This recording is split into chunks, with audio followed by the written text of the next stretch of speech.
بسم الله الرحمن الرحيم والصلاة والسلام على سيدنا محمد سيد المرسلين. My dear students at the Open Learning Center of Cairo University, the Commercial Studies program, let me first introduce myself. My name is Dr. Wائil Qurطام. I'm an associate professor at the Department of Business Administration and the Faculty of Commerce, Cairo University, and I have the pleasure to cover part 1 of course 192, this Commercial Studies in English Language, and part 1 is concerned with management. That part is consisting of 5 main units, and the 5 main units cover all the full spectrum of management issues as an introductory course in that vital area. The Unit 1 will cover an introduction to management, a general introduction to management, where you are supposed to comprehend the basic concepts and principles and issues raised by management as a scientific discipline. And then the 4 functions of management will be covered consecutively in 4 units. The first of those units will be concerned with the first management function, which is planning and decision making, and then Unit 2 will be concerned with, or Unit 3 I may say, will be concerned with the organizing function, Unit 4 with the influencing function, and finally Unit 5 with the control function. We'll start by Unit 1, which is concerned with introducing management as a scientific discipline. Before trying to understand what management is, let's see why management is important. Why are we studying management as a scientific discipline? The importance of management. Management is an important social and professional activity that's assigned to the task of achieving vital objectives for society, business organizations, and individuals. So as long as we have objectives to achieve collectively through the collective work of people, then management becomes an important thing to do. On the society level, on the whole society level, the public management of social, political, and economic affairs is important to achieve the important objectives of society, the strategic agenda of society, the social welfare of people, the political aspirations of the state, and the economic welfare and the economic growth and economic potential of the country to have a place under the sun and become a source of competitive advantage. On the level of business organizations, as we're going to see, it accumulates resources to achieve different business objectives like market share, like sales growth, and other things.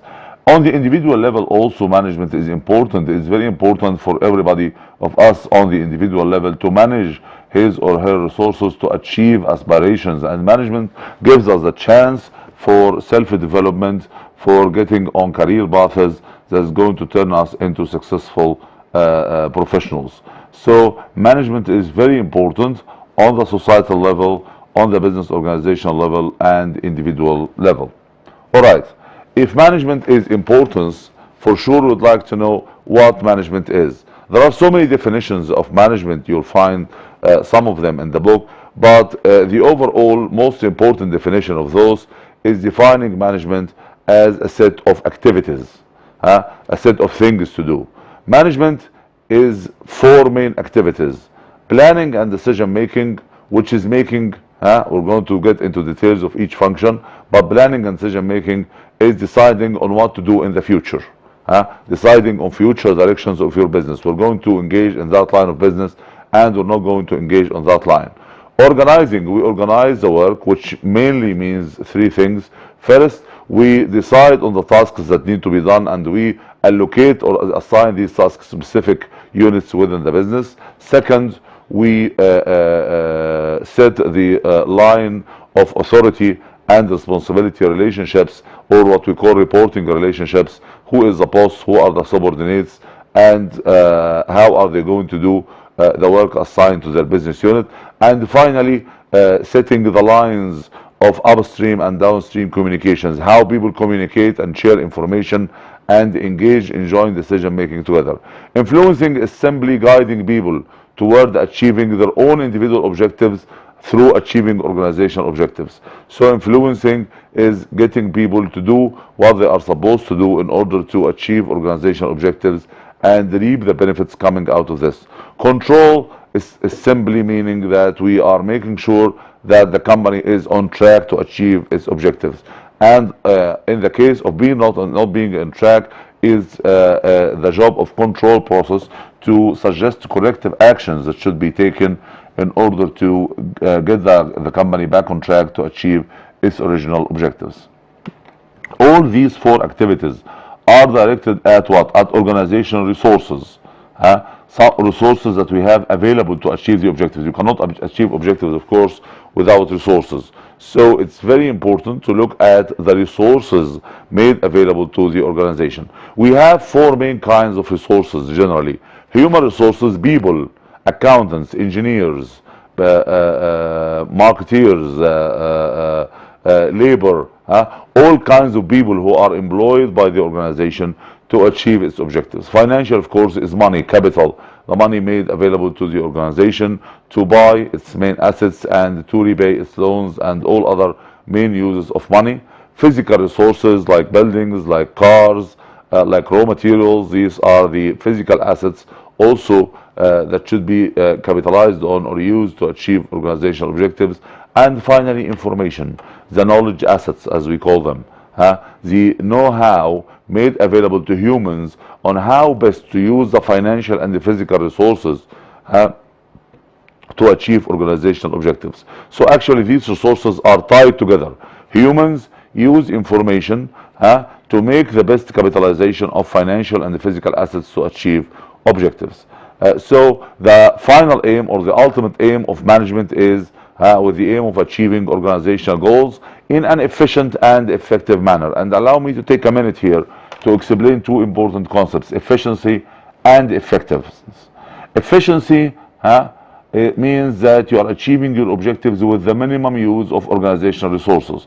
Why this is important? Because resources are scarce, they are rare, they are finite. We don't have infinite or plentiful resources. If we have endless resources or infinite resources, we wouldn't need the discipline of management or accounting or economics, and in fact you wouldn't need to get a business degree in the first place. The problem always that we have a limited amount of resources with which we are mainly concerned in getting our job done or in achieving our objectives. So efficiency means that you're trying to achieve your objectives with the minimum use of resources. On the other side, effectiveness means achieving your objectives. So if you are planning to get the full mark in this course and you got it, you are effective. If the company is planning to achieve a market share of 20% or a sales turnover of 5 million pounds and they achieved so, they are effective.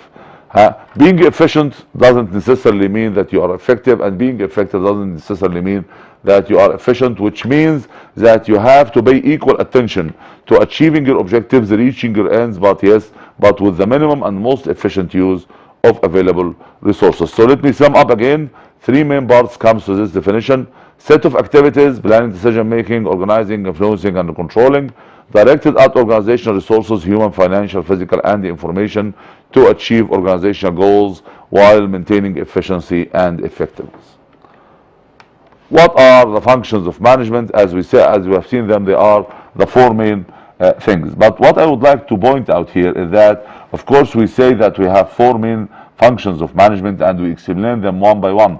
But in practice, in day-to-day management, they don't happen that way. So we don't start in the morning by planning and decision making, and then the manager organizes, and then he or she influences, and then he or she controls. It doesn't work like that. You might find yourself involved in planning and organization at the same time. You're setting a plan, and on the same time you are assigning tasks to people to do that plan. So this is planning and organization at the same time. You might be planning, and while you're planning, you're setting standards for control, or you are checking on how far people are developing these plans.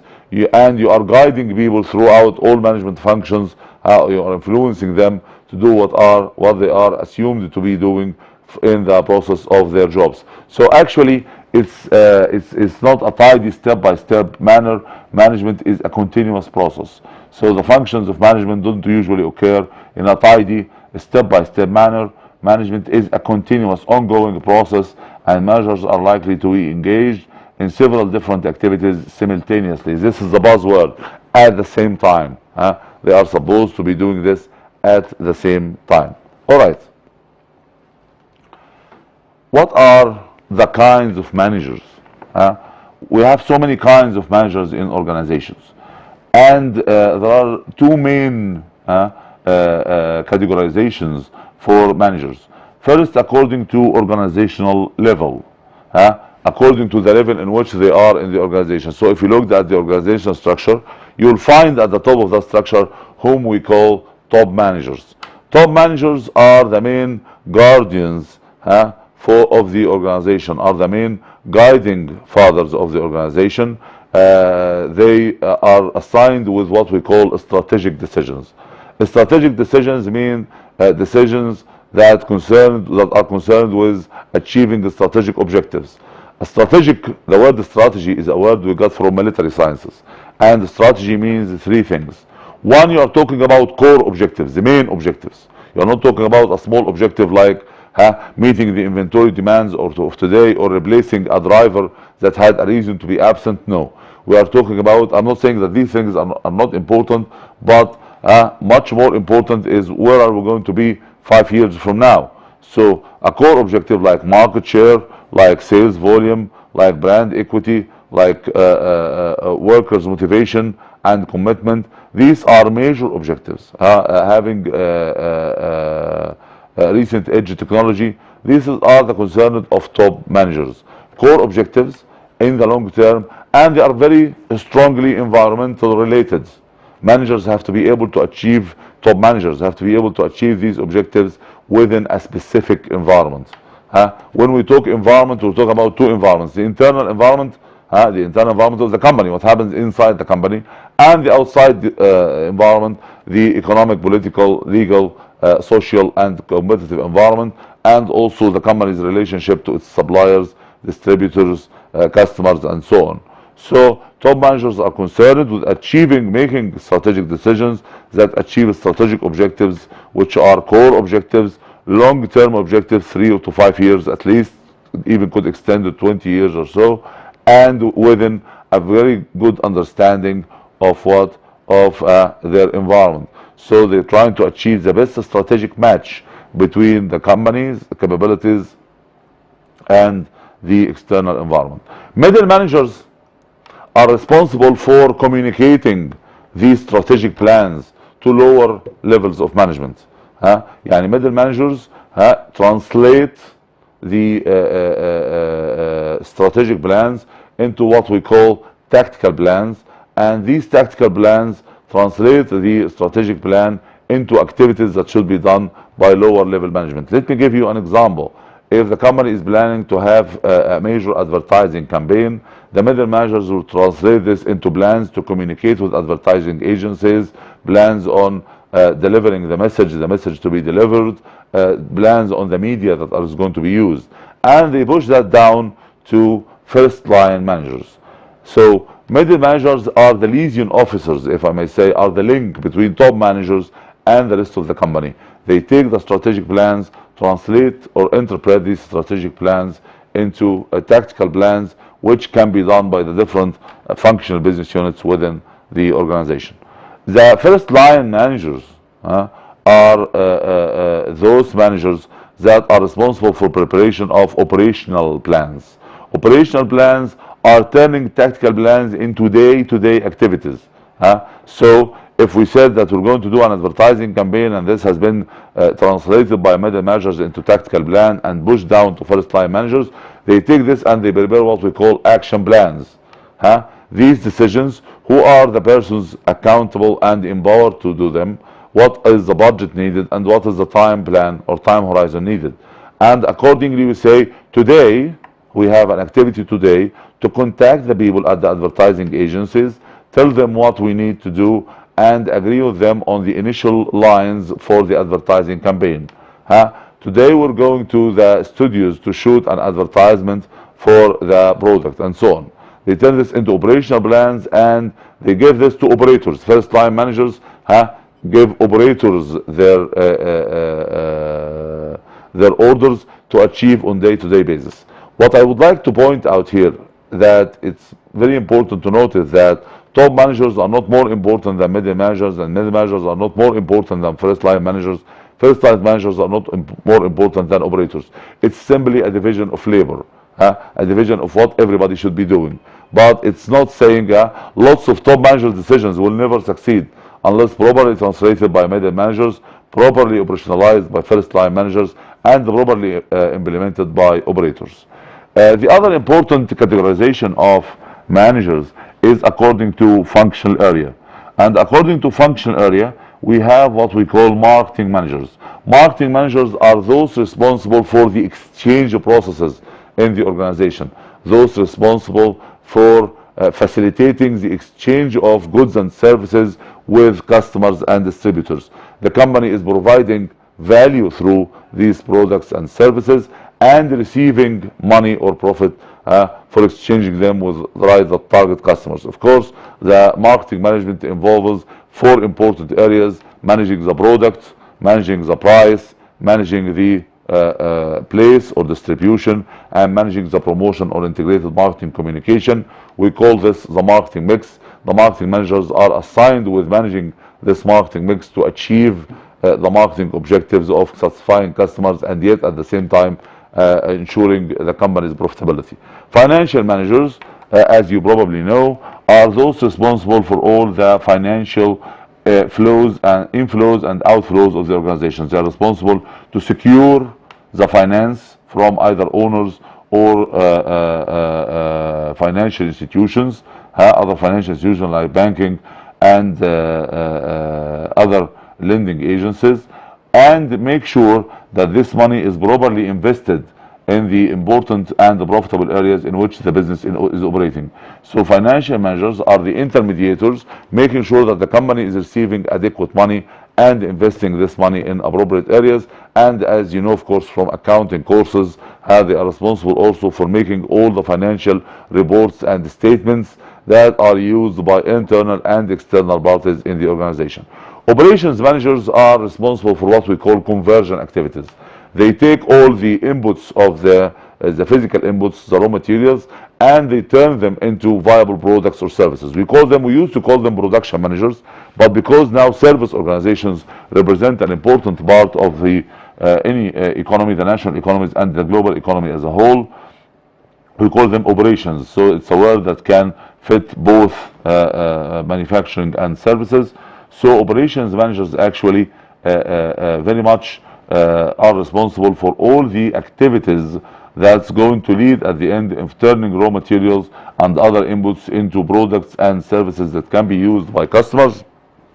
Operations management include important activities such as product design. You decide on the products to be used. You decide on the process design, the processes needed to produce these products, the technology choice, the technology that's going to be used, the capacity planning, the quantity of production, the layout, the organization or the arrangement of facilities to produce products and services, and the choice of location of the operations site, and finally, of course, quality control. They check on the quality of the outputs of the system. Last but by no means least are human resources managers, are those managers who are responsible for managing the human assets or the human elements in the organization, which is by far the most important element. They are responsible for recruiting, attracting the right kind of people to the organization, selection and placement. They select among the pool of recruits the right people according to specific criteria, and they place them in the right place in the organization, and they make sure that they get a fair compensation, fair to the organization and to the persons for the inputs and the efforts they exert into the organization. And also they make sure that they continue to develop their skills, attitudes, and knowledge through training and development. And finally, they do performance appraisal. They appraise the performance to make sure that they are doing the right things to ensure the achievement of organizational goals and their own individual goals. So we have either, of course, the two categorization are interlinked. Within the marketing management, you'll find top managers, middle managers, first line managers. The same for financial managers. And among top managers, you'll find people responsible for marketing, financial operation, and human resources. What are the skills that managers should possess in order to be able to perform any of the management functions? Whether on the top level they are the same, but the concentration or the focus is different. So what are the things that managers should be doing, or what are the skills that they should obtain in order to do their functions? As we can see, managers need 4 kinds of skills in order to perform their jobs effectively. Namely, technical skills. The manager must have a technical background on the job that he or she is managing. If I am a hospital manager, I have to have a medical, I don't have to be a doctor, honestly, but I have to have a good medical background. If I am the dean of the business school, I must have technical skills on how the curriculum is management, how the professors work, how the exams are administered. I must have technical skills on the main tasks or main lines of business on which the organization that I'm managing is involved. But I have to say here that technical skills are not the most important ones for managers. In fact, in so many cases we find that we make the mistake of hiring, for example, a top-class exceptional surgeon or doctor to be the hospital's manager. He or she fails because there are other important skills other than technical skills, and we lose his efforts as a successful doctor. So we replace actually a successful technician with a failing manager. Technical skills, of course, is important, but it's only one of a set or portfolio of skills that are required for successful management. The second one is conceptual skills.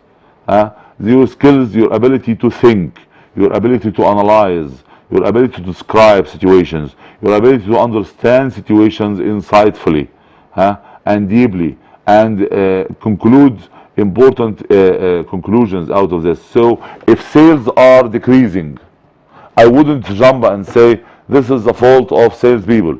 No, I have the ability to think, to sit down, to listen to people, to digest what I have heard, and to come up with conclusions. Interpersonal skills is very important. It's all about dealing with people. Management is simply dealing with people. So interpersonal skills handles the communication side between the manager and his or her subordinates, or his or her colleagues, or his or her superiors. So interpersonal skills is your ability to communicate effectively with the people you have to deal with inside the organization and also outside the organization. The final group of skills is what we call diagnostic skills. The ability, diagnostic means describing or finding out about or monitoring a situation. Your ability to understand the situation in a way that gives you the real causes behind a problem or an opportunity that the company faces. So diagnostic skills is your ability to understand situations, knows what's wrong with each situation and try to handle it, or find the potential right things and capitalize on it. Your ability to see through, so you don't read a report or see people dealing together with a superficial and artificial approach. You have the ability to dig in and understand the underlying rationale behind everything, so that you are able to provide the right diagnosis. So technical skills on the back of the job, conceptual skills, the thinking skills, interpersonal skills, dealing with people, diagnostic skills, ability to see through situations in an in-depth manner. With these skills, what are the managerial rules that managers play? Managers play 3 important rules. 3 important rules. The first one is what we call interpersonal rules. Interpersonal rules are those rules concerned with dealing with people. When you deal with people, what are the rules that you can play when you are dealing with those people? There is a rule of a figurehead. I am the representative of my department that I manage. I am the figurehead, like the MP, the member of parliament. He is the figurehead of the people or constituents who elected him to be an MP. So I'll speak on your behalf, not against you. I'll speak on your behalf. I am a leader. Leader is not manager. Leader is somebody that you believe in and you are willing to listen to what they say because you believe this is in your best interest and in the best interest of the organization. So I'm a leader so that you believe in me ethically and professionally, and you are prepared or you are willing to listen to whatever and to follow the rules or guidelines that I set for you. I'm also a Leysian. Liaison again means a communicating link. I am trying to get people to work together to transfer or transmit information from one person to another in a way to create a cooperative environment, a cooperative culture in which they can work together and achieve goals. Also it's very important to be able to resolve any conflicts. Of course, any work would result in conflicts. To be able to resolve any conflicts that are counterproductive to the work. So interpersonal role means figurehead, representative, leader, guiding person, and liaison communicator between people. Information rules, the rules that you play with. Now you play with people, now you play with information. Information rules are the rules of monitor, just like the monitor you are watching now. It exactly reflects what's going on. It exactly reflects what I'm saying. Just like when you are watching TV, a match in the TV, a monitor is realistically and honestly and comprehensively reflecting what is happening. This is the first starting point in any dealing with information. You have to have factual, real information on what happens, and then we'll tell whether it's good or bad. But the important thing first is to know the facts. And then the disseminator. You disseminate, you distribute, you communicate this information to concerned parties. So I wouldn't keep or hide the information for myself. This is not useful. I have to share that information with other people. And finally, a spokesperson. I am the one who uses this information to talk to the important people that in the company and outside the company that affects the way we make our decisions and our performance. So the informational rules are the rules that are concerned with managers dealing with information. They include the rules of monitor, knowing realities, disseminator, communicating these realities to concerned parties, and spokesperson, take these realities and tell to others who are important people to achieve the objectives or to help the company achieve its objectives. Decisional rules. If you are not making decisions, you are not a manager.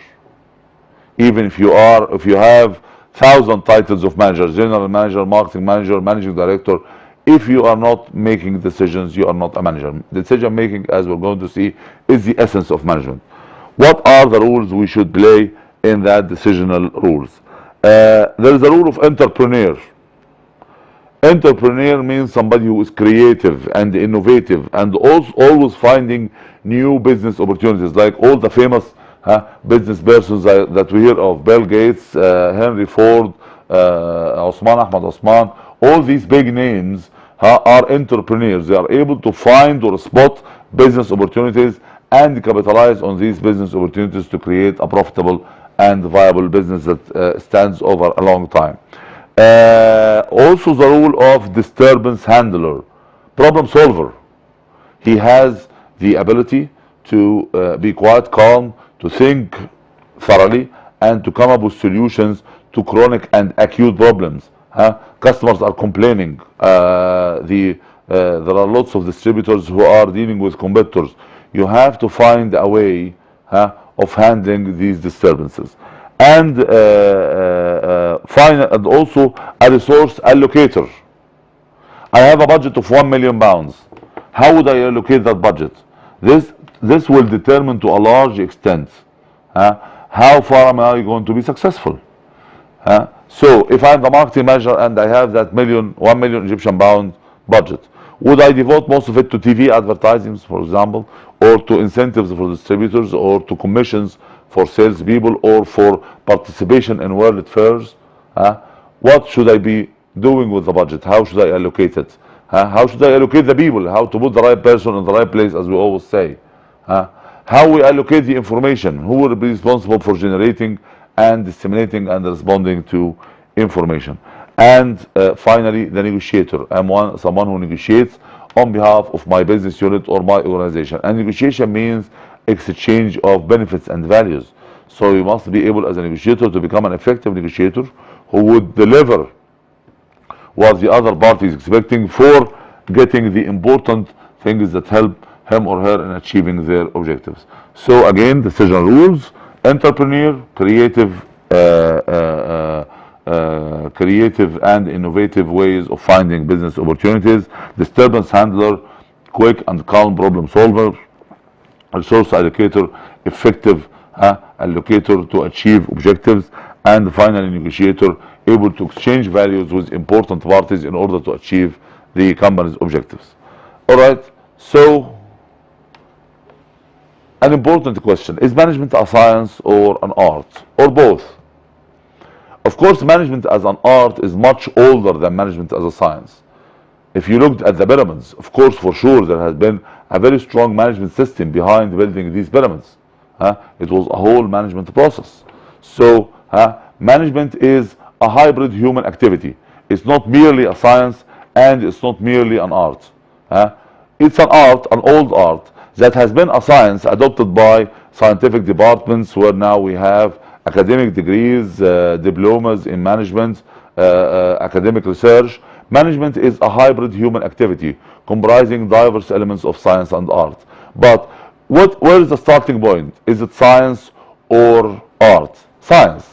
We should start by science, collecting the facts, analyzing the facts, coming up with conclusions, and then you use your value judgment, inertia, and talented skills as a manager in order to be able to use this outcome to make the right decisions, to set the right policies. So I start by science, giving me the solid ground of facts, and then I will use my talent as a manager to be able to achieve my objectives. So we stress this again: successful managers recognize the importance of combining both the science and the art of management as they practice their activities. They have to combine both activities. So I wouldn't say no, I wouldn't care about theoretical work. I would concentrate only on my art and my talent as a manager. Then you are reinventing the wheel. You are not learning from mistakes, because management as a science is simply the accumulation of best experiences of managers. And of course, the science alone is not enough. Yes, you collect facts, you have the information, but you have to have an intelligent, creative, and innovative use of such information to achieve objectives and practice activities. Another important question is the scope of management. Management, is management alone? Yani, whenever you say management, some people say, well, we are not engaged in business organization, we are running a public place, a non-profit place, a charity organization, we have nothing to do with management. This is not true.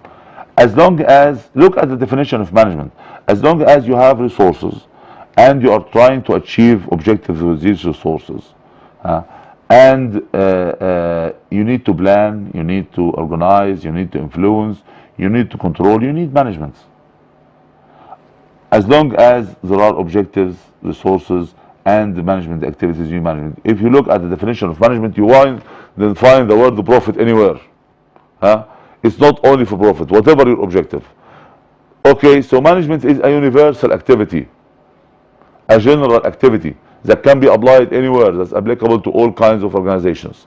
But of course, the way we practice management and the way we understand it would differ according to the kind of organizations we're dealing with. So public and private. If we are dealing with public organization, we call it public administration. It's a whole discipline or science on its own. If we are talking private, we are talking about business management. Small and large. If we're talking about large, we're talking about normal business management. Small, we have what we call small and medium enterprise, or SMEs management. It's again an area on its own. Profit and non-profit organization. We're talking about the management for profit and the management for non-profit. If it's non-profit, we are talking again about public administration. National and international. If you are talking international, we have an area called international business. So these different scopes or contexts of management has created new management sciences. But the ultimate thing that we should be able to understand and see through is that whatever your organization, no matter how much size, different ownership, different objectives, different scope, global or local scope, you need management. As long as there are resources, these resources may be allocated to achieve objectives through the pursuit of the four management functions. We need management. So, very important final point in that introduction: what is the historical evolution of management? we are looking at the historical evolution of management, not as an intellectual exercise. It's very important to understand the historical evolution of management, because we still have all the main historical milestones in management today. Yani still in some companies you'll find that you need Taylor's approach, which is the classical management perspective. In some cases, in other cases within the same company, you need the quantitative management perspective. Let's look at the 6 important milestones or historical turning points for in management. Management in antiquity. If you looked at old Greek philosophers like Plato, you find lots of things on management in the republics. If you looked even at the work of Al-Farabi, the Islamic thinker, you will find lots of principles of management. Abu Hamid al-Ghazali, in his revitalization of religious sciences, there was lots of Ibn Khaldun in his introduction. There were lots of things and references made to management principles. The same for Western thinkers like Voltaire, like Jean-Jacques Rousseau. You'll find lots of important hints to management. But management has become a scientific discipline due to a very nice story that I would like to tell in 2 minutes. There was an engineer called Frederick Taylor. Frederick Taylor was working in the Midville factory for making steel products, and Frederick Taylor was sitting around watching workers as they cut steel, move it from one place to another, and he has noticed that each worker is doing this by his own means, and this leads to lots of waste of effort, of time, and of raw materials. So he started to conduct what we call time and motion studies, and he came up with the best methodology, as we're going to see. It's called the standard operating procedure, the best methodology to process steel and to remove it from one place to another. And he brought in workers and he said to them, this is the best way to do these things. If you do it this way, you're going to get your full payment. If you don't do it this way, you're going to get less payment. If you do it better, you're going to get higher payment. And he tried this in the factory he was working at. It turned out to be very successful in terms of productivity and cost and other important business factors. He was removed to another factory in Chapel Hill and achieved the same success. The guy left the company and opened his own consultancy work and tried this on dozens of companies, and it worked out. So he said, guys, this is a science. As long as we are doing the same thing and we are getting the same results, it's a science. And he authored the first scientific book that we know of management, called The Principles of Scientific Management. It was in 1912, and since then management has become a science. He was joined by a French engineer called Henry Fayol. Henry Fayol also articulated the important principles and functions of management. Okay, we continued like this until 1924. In 1924, there was another turning point.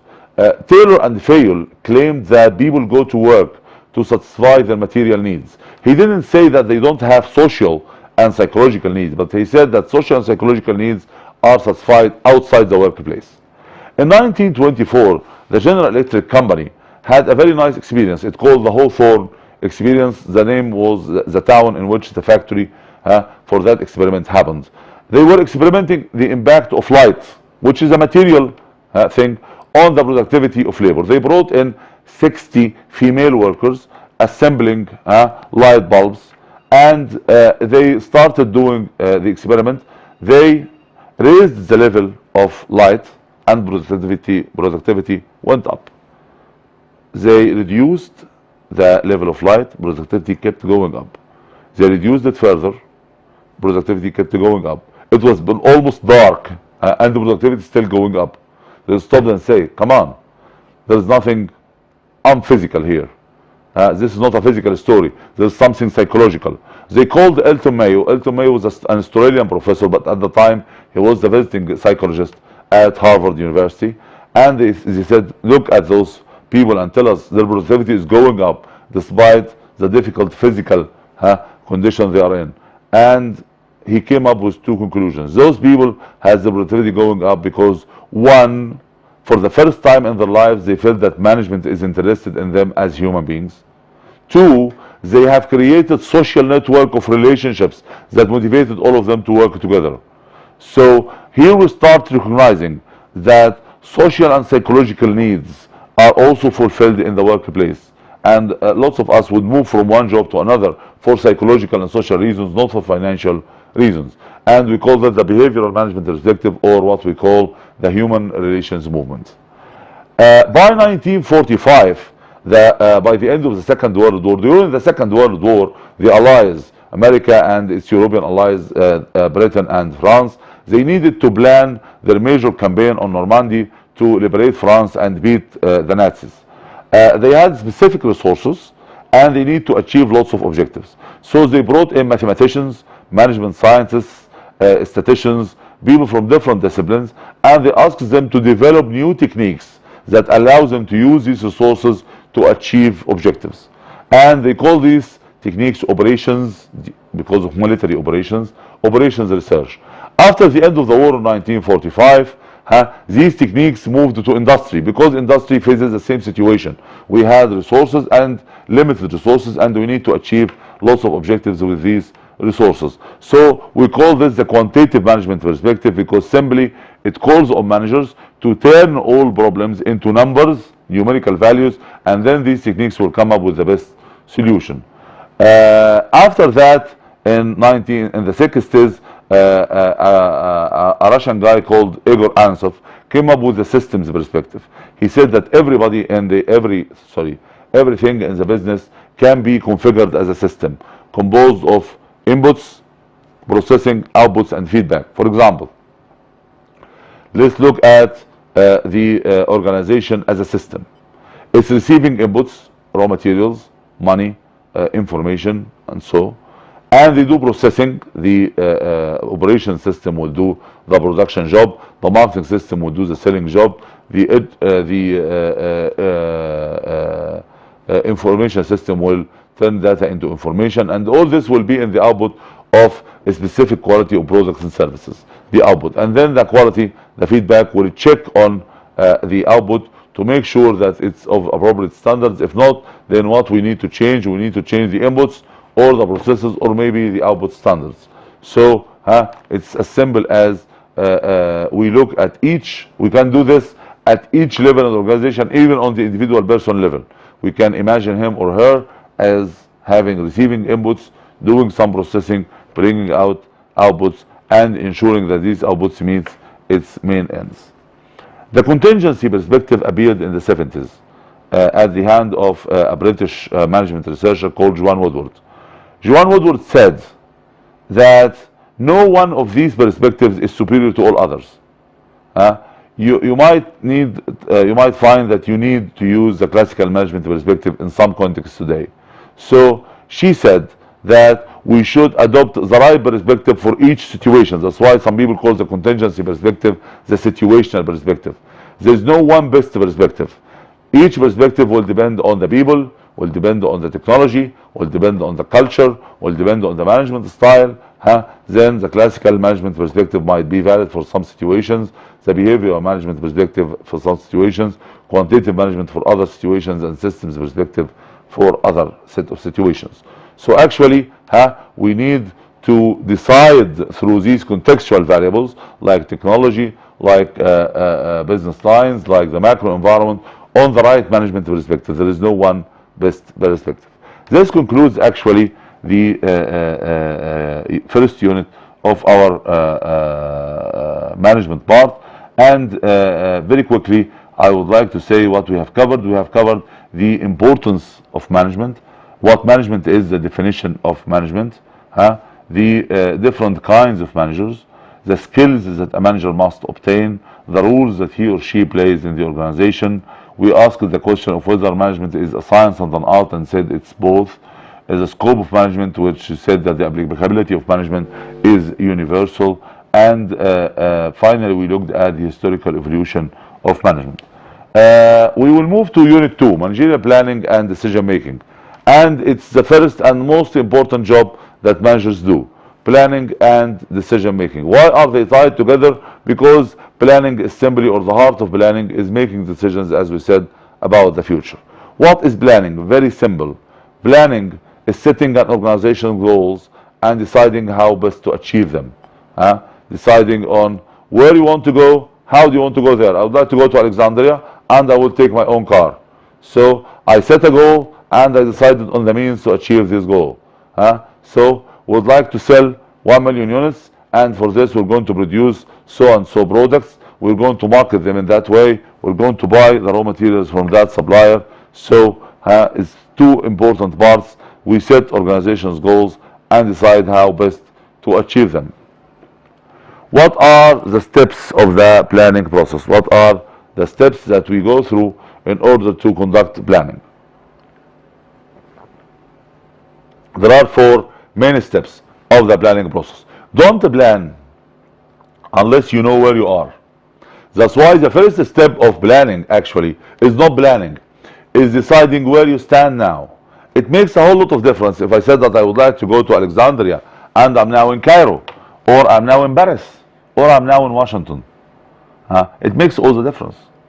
So you have to analyze your business environment, as we said before, the internal and the external business environment, to decide where your company is now. So to decide how you should move to reach your objective. After that vital step, you state the mission. Stating mission means that you're deciding on the reason why your business exists. You have to say, we are here to provide that service or that benefit to customers. And then we need to develop and establish goals. We need to translate this mission into operational goals. So if you decided to be the market leader, what is a market leader? How much market share is needed? How much productivity is needed? How much cost must be managed? And so on. And then we develop plans or tools to achieve these goals. This is the courses of action, or these are the things that we're going to do in order to achieve these goals. So analyze business environment, know where you are, state mission, state reason for your existence, translate this into viable and achievable goals or attainable goals, and develop plans to reach these goals. Alright, so what are the kinds of plans that we have? What are the kinds of plans that we have? The kinds of plans that we have will depend on the kind of categorization that we will do. We have so many kinds of plans depending on the basis we're going to use to finish or to implement or to complete the planning process that we have just mentioned. According to organization level, as we have said before, top managers take care of strategic plans, middle managers tactical plans, organizational managers, first line managers operational plans. According to time frame, how long is the plan? Long range 3 to 5 years, intermediate 1 to 3 years, and short range usually shorter than 1 year. According to the degree of repetitiveness, how far you need to do the plan. There is single use plan, a plan that will use for one time only, a plan to establish a new branch, that's it. A program, an ongoing plan, just like the program where there is a start and an end to that, just like the educational program you are in now. A project, like constructing a building, for example, where again we have a starting date, it's a program but for a very specific situation. A standing plan, a plan that we do regularly. So a plan to buy stationery, whenever they are finished we buy new stationery. Policy, guidelines for doing a plan. Standard operating procedures, the best way to do an activity. Rules and regulations, these are the rationale behind the activities that we do. There are other types of plans, action plans, where we say these are the decisions we need to make, these are the people that should make these decisions, this is the plan, the time plan and the budget. These are very important plans to achieve anything. You have to turn any plan into an action plan. There is contingency plan, or what we call alternative planning. This is the plan we're going to do in the case we are not following we are not following, or we cannot adopt the original plans, and we have to develop the contingency plan. Planning is also strongly related to other management functions. Planning provides the standards for control, provides guidelines for organizing, and provides rules for influencing the people. So since planning is the starting point, initiating the rest of the management process, there is a clear and strong link between planning and all other management functions. So when we do planning, we take into our consideration all the rest of management functions. The second part of that unit is the decision making. Decision making simply is the act of choosing one alternative from among a set of alternatives for reaching objectives. So if you don't have alternatives, there is no room for decision making. But if we are doing or have alternatives to do the same thing or the same job, then we will have to choose the alternative. What are the steps we should go through to choose the alternative? The decision making process phases through 6 key steps. First, what is the motivation for decision? What has happened, a problem or an opportunity? You have to recognize or define the decision situation, or otherwise you will be providing, as I said, the right answer to the wrong question. 2, identify the alternatives. You have to make a clear enumeration of all possible alternatives for handling that problem. And then you evaluate, you do a cost-benefit analysis of each alternative comprehensively to make sure that what is the right alternative, and then you select the alternative that's appropriate for you, for each case, not the best alternative, the appropriate alternative. And then you set an action plan for implementing the chosen alternative, and you follow up and evaluate the results to make sure that the problem or the opportunity is solved or seized. We have 2 major types of decisions. Segment according to the kind of process. Program decisions, the small decisions where there is a known number of steps to do the decision. Non-program decisions, major investment decisions that comes every on very much distant intervals, and there is no one perfect way of doing them. Each time you have to consider the decision. According to decision making conditions, sometimes I have complete information on the decision environment, or rather than almost complete. We don't have 100% complete information. So these decisions under certainty. If we have some information, they are under calculated risk. If we have very little information, they are under uncertainty. And there are tools to help you make decisions under the different conditions. Okay, this concludes unit 2 and concludes our first lecture. Thank you very much for listening to me, and I wish you every luck and success in your studies. Thank you.